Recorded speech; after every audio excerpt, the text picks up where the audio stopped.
mixture. Now, at this point, we'd just like to take some time to give you the feedback which you sent us yesterday. We had our energy correspondent in studio yesterday, Olu Phillips, and we asked you how you are handling what's happening in the country, all the rumors as regards the fuel scarcity.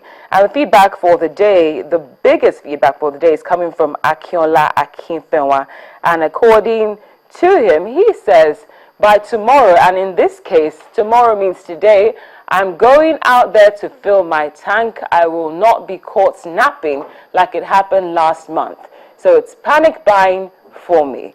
We'd like to say a big thank you for your feedback, and we ask you to keep on coming. And just an update concerning what we were just talking about concerning your feedback. What the NNPC is saying right now is that it's due to panic buying that Nigerians are experiencing fuel scarcity. The NNPC insists that there is enough stock in the country to last 21 days and more is arriving. Well, I guess it's because of people like Akinfenwa who are going into panic buying that we're having the scarcity, but we do understand where you're coming from. Thank you so much for your feedback. Now we have an update for you, a report actually concerning the fuel scarcity. Just when Nigerians thought the issues in the petroleum sector had been resolved, long queues at petrol stations have resurfaced again, especially in the nation's capital, Abuja. Now, despite assurances from the NNPC, like what I just told you earlier on, they're saying that they have enough petrol to sustain the country. Only a few stations are open while others do not have fuel. Our correspondent, Omologo Nadi, reports. It's barely 3 weeks since fuel queues disappeared from filling stations across the Federal Capital Territory, and here they are back again. We've been to several filling stations across the city, and many of them do not have the product for sale. A few of them who have the product and are actually selling to customers say that they have very short supply of the product that will not serve the many customers, most who have queued over 7 hours to refill their tanks. I came here since 7 a.m., me and my husband. And now we have to go and pick our children from school. There's no fuel to move now. I'm afraid so that the food will not stop me at the road. Since 7 a.m. till now. After refilling, offloading the tanker that came in, we now have hope that we will buy fuel again. So right now, as you see, they just share the tag for giving us confidence that we are going to buy fuel. If you didn't have the tag, you are not going to buy the fuel. In fact, I've been sleeping in my car. For how many hours? For about 2 hours now. Only 2 hours. Are you hopeful of getting petrol? Of course, yes, I will get. Unless it is no longer in the filling station. As consumers lament the long queues, the chairman of the Petroleum Tanker Drivers Wing of Nupeng said there is not enough product to go around, even as the Ministry of Petroleum Resources says they are in control of the situation. The ministry is on top of the situation. The PPMC is already working on it. I'm sure between now, I don't have that in authority, but it will figure out before the week runs out. That's an assurance. You know, we as tanker driver, we make our vehicle available as I earlier said, and the product is not enough. We have some trucks that lie idle in Lagos now and various depots across the country, but the product is not available. It's not enough. That is the basic truth. The queues are getting longer by the hour, and so far only speculations are ongoing over the actual cause of the persistent crisis, which the president of Nigeria Union of Petroleum and Natural Gas Workers says will continue until the refineries in the country are up and running and importation zeroed out. Omelogo Nadi, Channels Television News. Well, we have more updates for you concerning the development which took place yesterday concerning 84 children who were freed in Cameroon. Now, it's important to understand that in order for those children to be released, the human rights group Amnesty International mounted pressure on the Cameroonian authorities.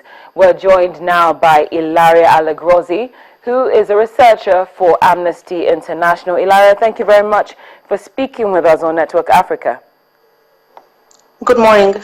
Okay, it's morning there, but it's evening here, but it's fine. Good day. Thank you so much. Now, what more can you tell us about the rescue of the children and the captors, the 43 men who were caught? Well, this happened back in December 2014 when the Cameroonian security forces basically raided a series of schools, a town in the far north of Cameroon, and arrested about 130 people, including these 84 children. Some were really young, like 5 and 6 years old. It was during a search and cordon operation conducted jointly by the army, the gendarmes, and the police. And at the time, the authorities claimed that these children were attending schools that were used by Boko Haram as training camps. And so the kids and the adults were taken to Marua. The adults were brought to jail, and the kids were taken in a center where they were held for more than 6 months, and they remained in detention in this center despite no charges were brought against them. And just last week, the Cameroonian authorities announced that they were releasing the children, which we think it's a very good step and a very welcome step, actually a small bit of hope to ensure that the fight against Boko Haram only targets the actual fighters and non-random children. Well, it's indeed a great step, like you say, Ilara, but at this point I do have to ask, because we're seeing, based on the information we have, we're seeing that Amnesty International had to mount pressure on the Cameroonian authorities to secure the release of these children. Why did it have to come to that, to waiting for Amnesty International to put pressure on the authorities before they were released?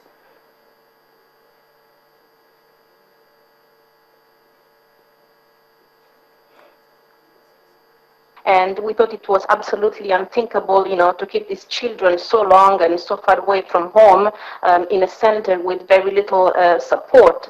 We actually spoke with the children when we were in Cameroon last month, and they told us that they just wanted to go back home and to go back to their families. And so we basically raised the case directly with many different Cameroonian authorities at the time, and they all recognized that these children, posed basically no threat. But it took them some time to, unfortunately, take responsibility to facilitate their release and their reintegration. So they have been kept for more than 6 months in a sort of limbo. Well, Ilara, thank you so much for bringing us up to speed on that. We appreciate your time. Thank you very much. Thank you. Ilara Allegrozzi is a researcher with Amnesty International. Now, at this point, we're throwing out our question for the day. Yesterday, it had to do with the fuel situation, and now we're just asking about your thoughts and what's happening in Burundi. The question is pretty simple. What are your thoughts on the Burundi political crisis, especially now that we're waiting for official results to come out? We'd like to hear from you either via email or Twitter. The address and handle are right there on your screen. As always, it's been a pleasure. Thank you so much for watching Network Africa right here on Channels Television. I'm Cynthia Are.